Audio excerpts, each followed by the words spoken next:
I now give the floor to the distinguished representative of Pakistan to introduce an address by the head of government.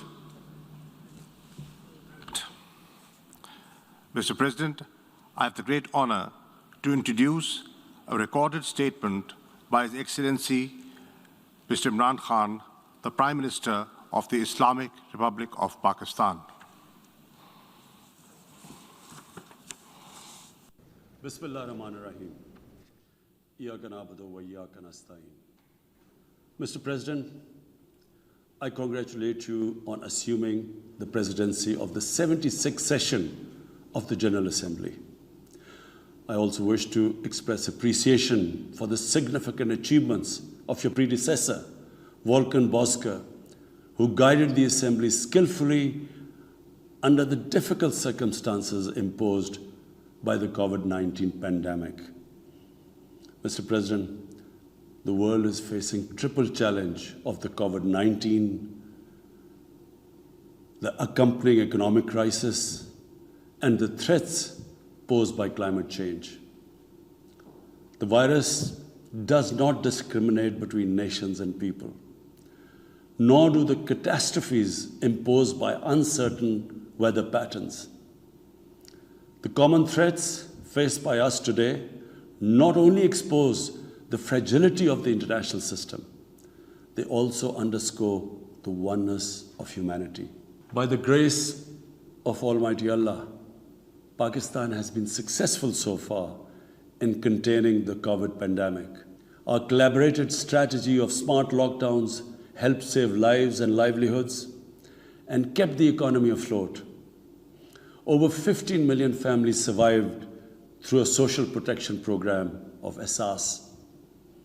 Mr. President, climate change is one of the primary existential threats that our planet faces today.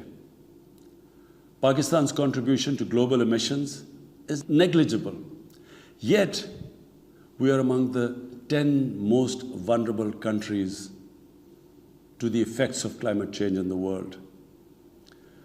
Being fully aware of our global responsibilities, we have embarked upon game-changing environmental programs, reforesting Pakistan through our 10 billion tree tsunami, preserving natural habitats, switching to renewable energy, removing pollution from our cities, and adapting to the impacts of climate change.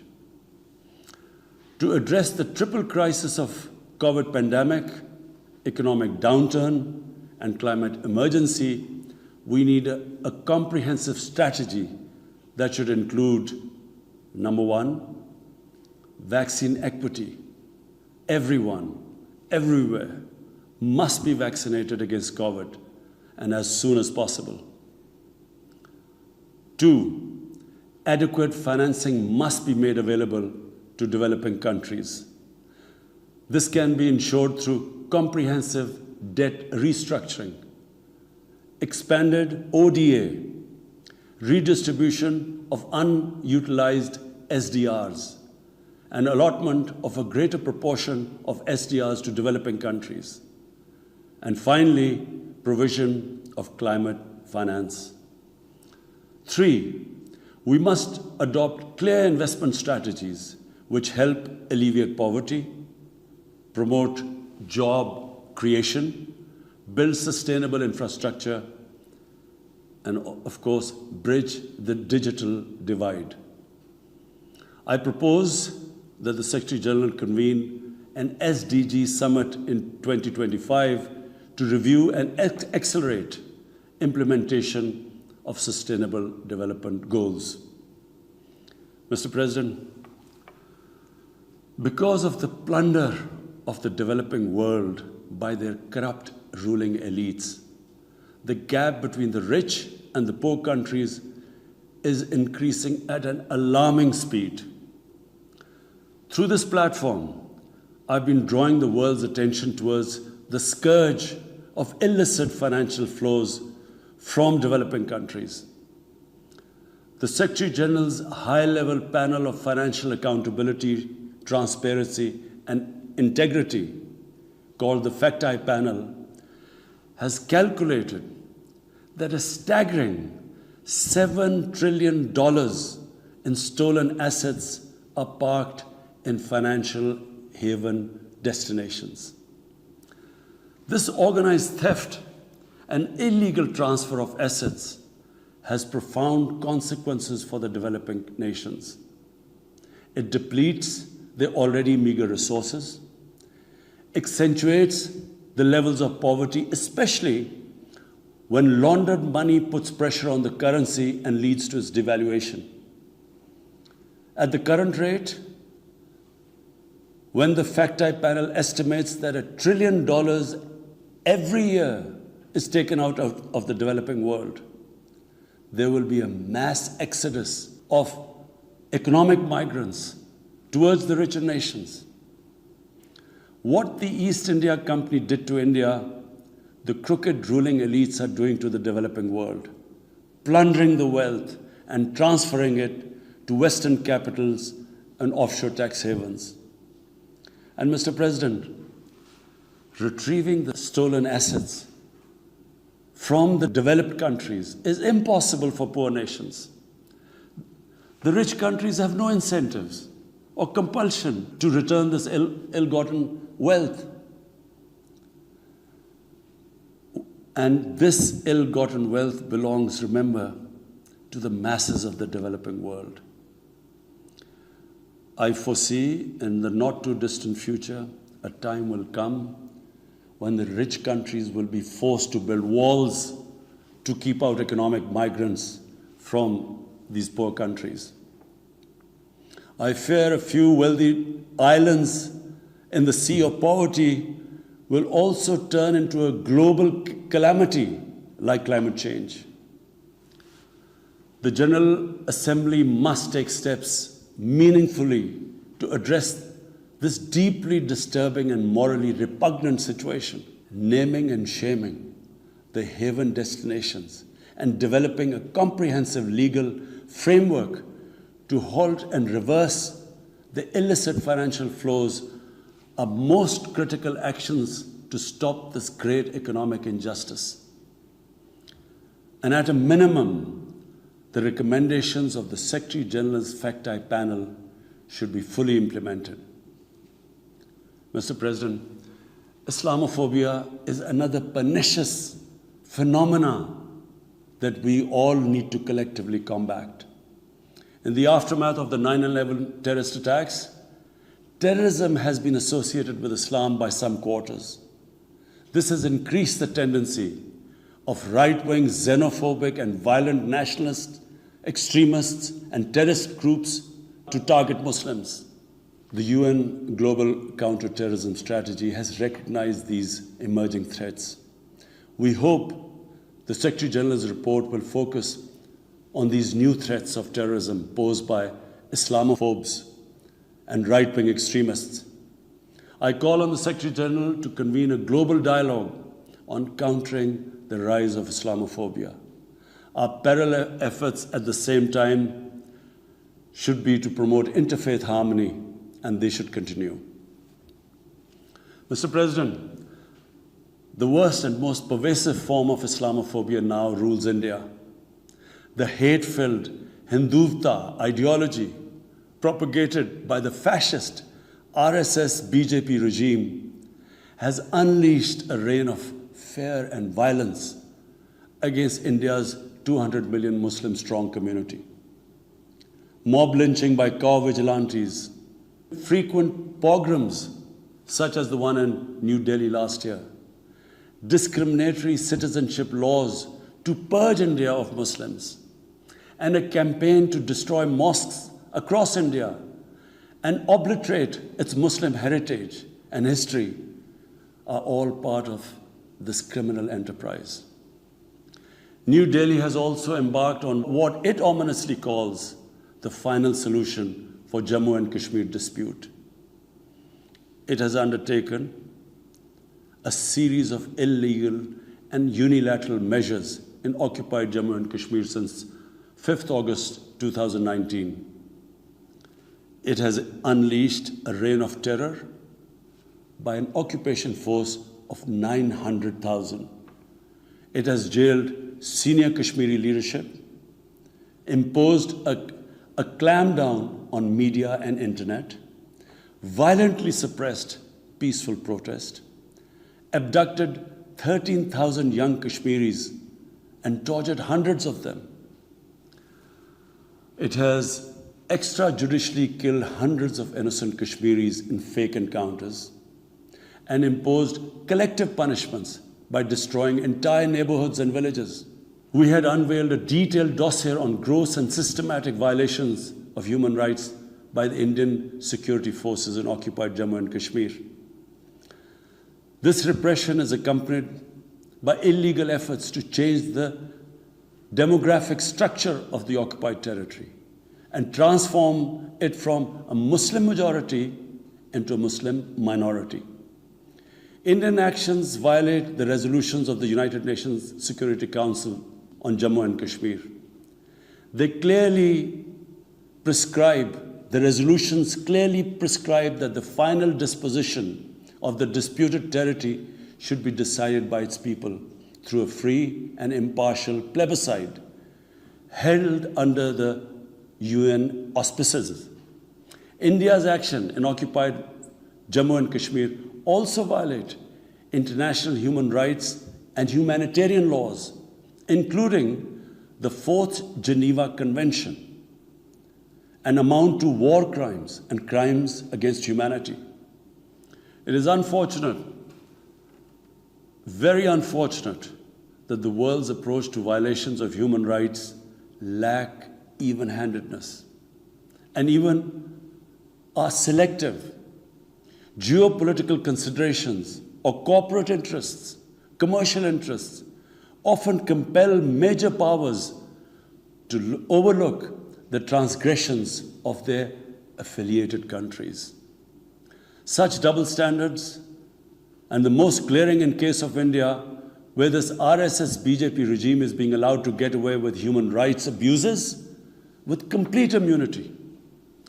The most recent example of Indian barbarity was the forcible snatching of the mortal remains of the great Kashmiri leader, Sayyid Ali Shah Gilani, from his family, denying him a proper Islamic funeral and burial in accordance with his wishes and the Muslim tradition. Devoid of any legal or moral sanction, this action has been against the basic norms of human decency. I call on this General Assembly to demand that Sayyid Gilani's mortal remains be allowed to be buried in the cemetery of martyrs with the appropriate Islamic rites. Mr. President, Pakistan desires peace with India as with all its neighbors.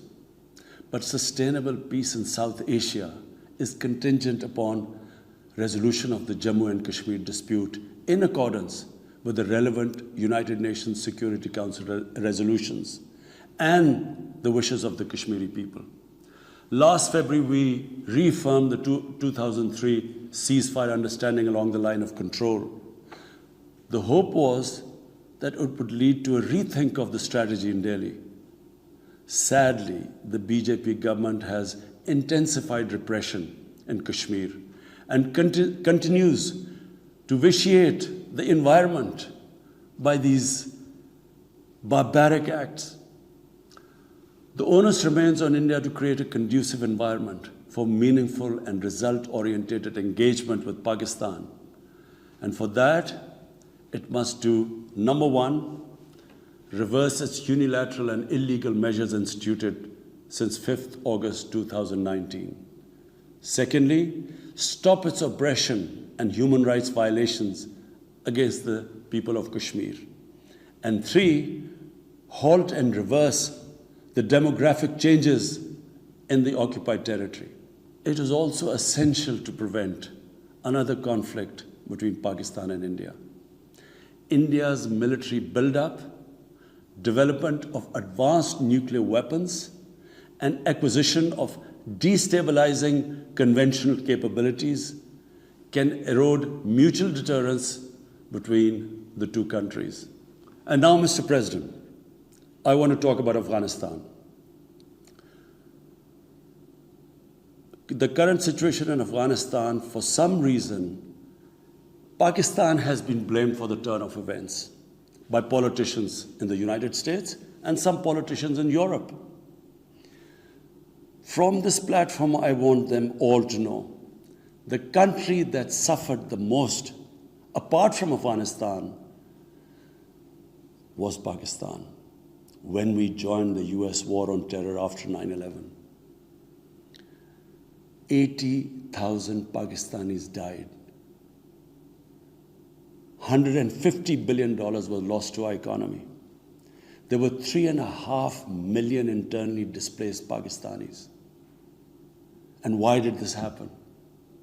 In the 80s, Pakistan was a frontline state in fighting against the occupation of Afghanistan.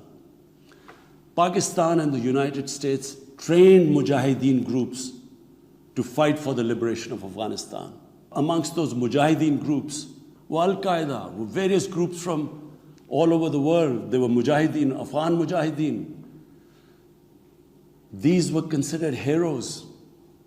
President Ronald Reagan invited them to White House in 1983. And according to news items, he compared them to the founding fathers of the United States. They were heroes. Come 1989, the Soviets leave. So do the Americans, abandon Afghanistan. Pakistan was left with 5 million Afghan refugees. We were left with sectarian militant groups which never existed before. But the worst cut of it was that a year later, Pakistan was sanctioned by the US. We felt used. Fast forward 9/11, Pakistan is needed again by the US because now their US-led coalition is now invading Afghanistan, and it could not happen without Pakistan providing all the logistical support. What happened after that? The same mujahideen that we had trained that fighting foreign occupation was a sacred duty, a holy war, or jihad, they turned against us. We were called collaborators. They declared jihad on us. Then all along the tribal belt bordering Afghanistan, the Pakistan semi-autonomous tribal belt, where no Pakistan army had been since our independence, they had strong sympathies with the Taliban, Afghan Taliban, not because of their religious ideology, but because of Pashtun nationalism, which is very strong. Then there were 3 million Afghan refugees still in Pakistan, all Pashtuns, living in camps, 500,000, the biggest camp, 100,000 camps. They all had affinity and sympathies with the Afghan Taliban. So what happened? They too turned against Pakistan. For the first time, we had militant Taliban in Pakistan. And they too attacked Pakistan government. When our army went in the tribal areas for the first time in our history, whenever an army goes into civilian areas, there's collateral damage. So there was collateral damage, which multiplied the militants to seek revenge. But not just that. The world must know that in Pakistan, there were 480 drone attacks conducted by the US. 480 drone attacks. And we all know that drone attacks are not that precise. They cause more collateral damage than the militants they are targeting. So, who did the people whose relatives were being killed? Who did they seek revenge? Against Pakistan. Between 2004 and 2014, there were 50 different militant groups attacking the state of Pakistan. At one point, people like us were worried that will we survive this? There were bombs going all over Pakistan. Our capital was like a fortress. Had it not been for one of the most disciplined army in the world and one of the best intelligence agencies in the world, I think Pakistan would have gone down. So when we hear this at the end, there's a lot of worry about in the US about taking care of the people who helped them, the interpreters and everyone who helped the US. What about us? The only reason we suffered so much was because we became an ally of the US, of the coalition in the war against Afghanistan, where there were attacks being conducted from Afghan soil into Pakistan. At least there should have been a word of appreciation. But rather than appreciation, imagine how we feel when we are blamed for the turn of events in Afghanistan. After 2006, it became apparent to everyone who understood Afghanistan's history that there would be no military solution in Afghanistan. I went to the US, I spoke to think tanks, I met at the time Senator Biden, Senator John Kerry, Senator Harry Reid. I tried to explain to them that there would not be any military solution and political settlement was the way to go forward. No one understood then. And unfortunately, in trying to force a military solution is where US went wrong. And if today,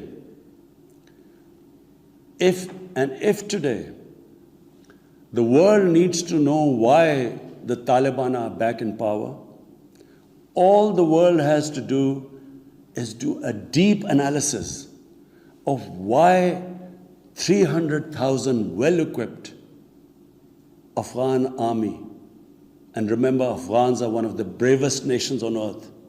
Why did this 300,000 Afghan army give up without a fight? The moment a deep analysis of this is done, the world would know why the Taliban are back in power, and it's not because of Pakistan. So, Mr. President, right now, the whole world community should think, what is the way ahead? There are two paths we can take. If we neglect Afghanistan right now, according to the UN, half the people of Afghanistan are already vulnerable. And by next year, almost 90% of people in Afghanistan will go below the poverty line. There's a huge humanitarian crisis looming ahead. And this will have serious repercussions, not just for the neighbors of Afghanistan, but it will have repercussions everywhere if a destabilized, a chaotic Afghanistan again becomes a safe haven for international terrorists. The reason why the US came to Afghanistan in the first place. So therefore, there is only one way to go. We must strengthen this current government, stabilize it, for the sake of the people of Afghanistan. What have the Taliban promised? They will respect human rights. They will have an inclusive government. They will not allow this soil to be used by terrorists. And they have given amnesty. Now, if the world community incentivizes them, encourages them to walk this talk, it will be a win-win situation for everyone. Because these are the four things that in Doha, when the US was talking to the Taliban, these were the conditions the dialogue was all about. So if the world can incentivize them to go this direction, then after all, this 20-year of presence, of coalition presence in Afghanistan would not be wasted, because Afghan soil would not be used for international terrorism. So I end my talk, Mr. President, by urging everyone that this is a critical time for Afghanistan. You cannot waste time. Help is needed there. Humanitarian assistance has to be given there immediately. And the Secretary General of the United Nations has taken bold steps I urge you to mobilize the international community and move in this direction. Thank you.